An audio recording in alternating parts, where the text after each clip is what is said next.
kabar dari pertumbuhan ekonomi Indonesia di kuartal kedua ya Pak ya, di tahun 2025 yang berada di 5,12%. Ini sebetulnya cukup tinggi ya Pak ya, cukup ngegas atau mungkin di atas perkiraan konsensus ya yang berada di 4,78, 4,8. Pak, terkait dengan pertumbuhan ekonomi kita yang berada di 5,12%, sebetulnya Anda melihat ini dampaknya apakah cukup positif Pak ke pasar keuangan kita atau ke pasar saham kita, sebetulnya seperti apa? Oke, jadi kita sudah memasuki mungkin minggu kedua setelah pengumuman data-data GDP kemarin.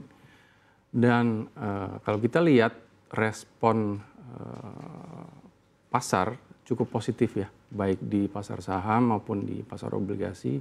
Kita lihat pasar saham juga bergerak naik, cukup stabil, cukup konsisten. Pasar obligasi pun demikian, yield obligasi 10 tahun juga turun lumayan signifikan, sesuai dengan ekspektasi kami juga sebetulnya. Jadi data-data yang keluar ini memang memberikan optimisme buat investor juga dari sisi pasar modal.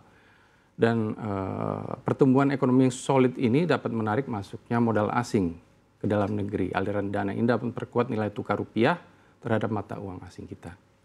Baik Pak, tapi sejauh ini Pak, ini tadi Anda menyampaikan ini sudah berada di pekan kedua ya setelah pengumuman pertumbuhan ekonomi kita berada di 5,12%. Dan ini juga diharapkan dapat menjadi pancingan begitu ya bagi investor asing untuk masuk kembali ke pasar keuangan atau berinvestasi di tanah air.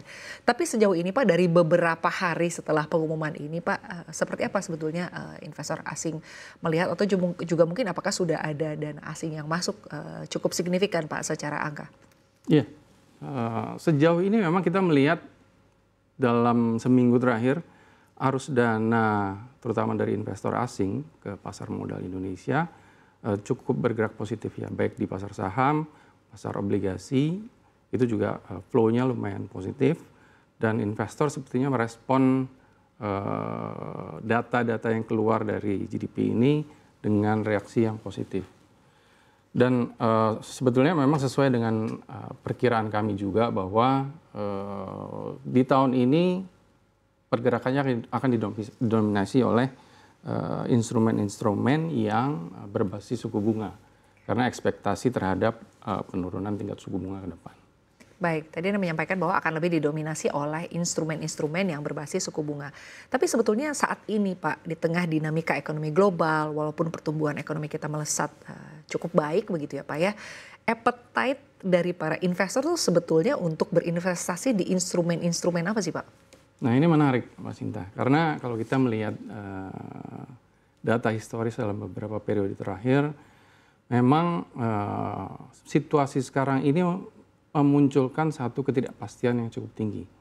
Kalau kita kembali lagi ke akhir tahun 2024, ketika itu volatility meningkat tajam dan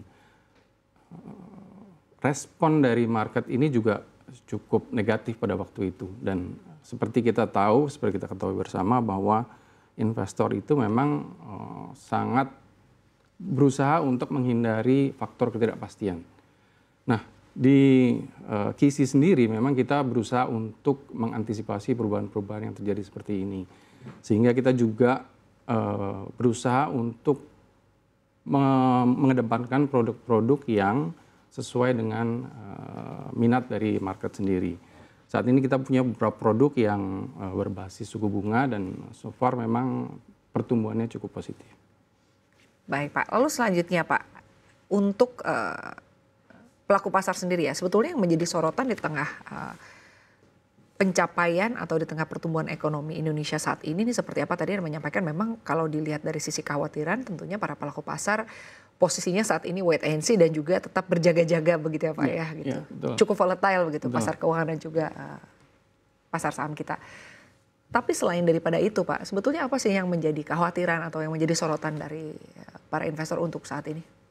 Tentunya yang menjadi isu utama adalah validitas dari data yang dirilis oleh pemerintah.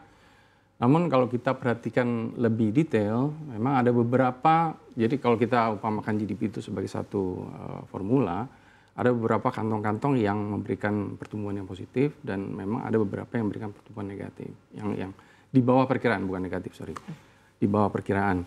Nah, mungkin investor atau kita di pasar modal selama ini memang lebih fokus pada angka-angka headline seperti data penjualan mobil, kemudian data penjualan retail, data penjualan semen dan seterusnya. Itu data-data headline yang menunjukkan pertumbuhan GDP-nya memang agak di bawah perkiraan. Namun kalau kita lihat kembali beberapa faktor yang menjadi pendorong pertumbuhan ekonomi sepanjang kuartal 2, itu ada beberapa hal. Tadi sempat disebutkan juga oleh Mbak Sinta, ada seperti pertumbuhan nilai transaksi elektronik, kartu debit, kartu kredit itu tumbuh 6,26% year on year, positif. Kemudian transaksi online, ini juga quarter on quarter tumbuh 7,55%. Lalu kalau kita ingat di semester 1 kemarin, ada banyak sekali periode-periode cuti bersama ya, dan ini ternyata transmisinya ke memberikan pengaruh juga ya? Pengaruh positif, justru pengaruh positif karena tempat wisata, kemudian transaksi-transaksi di situ juga meningkat terjadi tajam. Peningkatan ya Pak? Meningkat tajam. Tapi kan isunya kan daya beli masyarakat saat ini sedang tidak baik-baik saja nih Pak. Artinya secara ekonomi, ya mungkin gini Pak, kalau kita lihat memang pertumbuhan ekonomi tidak hanya bisa dilihat komponennya ada dari konsumsi ya. Atau tadi Anda menyampaikan bahwa mungkin retail juga sudah nampak membaik, begitu ya Pak ya, tempat pariwisata meningkat. Tapi kan ada kekhawatiran juga nih Pak terkait dengan sebetulnya dana yang saat ini dimiliki oleh masyarakat. Dan tentunya ini juga akan berdampak ke investasi. Nah bagaimana tanggapan Anda terkait dengan hal ini?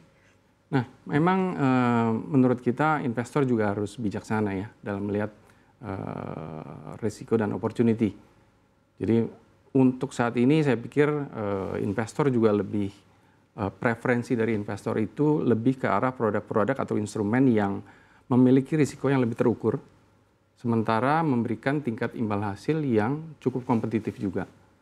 So itu yang kita alami selama dari awal tahun sampai dengan bulan Juli kemarin di KISI Asset Management, kita melihat trennya seperti itu, Mbak Sinta. Jadi ada produk-produk dengan underlying instrumen yang preferensi investornya itu justru meningkat di sektor-sektor tertentu, khususnya di sektor instrumen obligasi dan obligasi koperasi.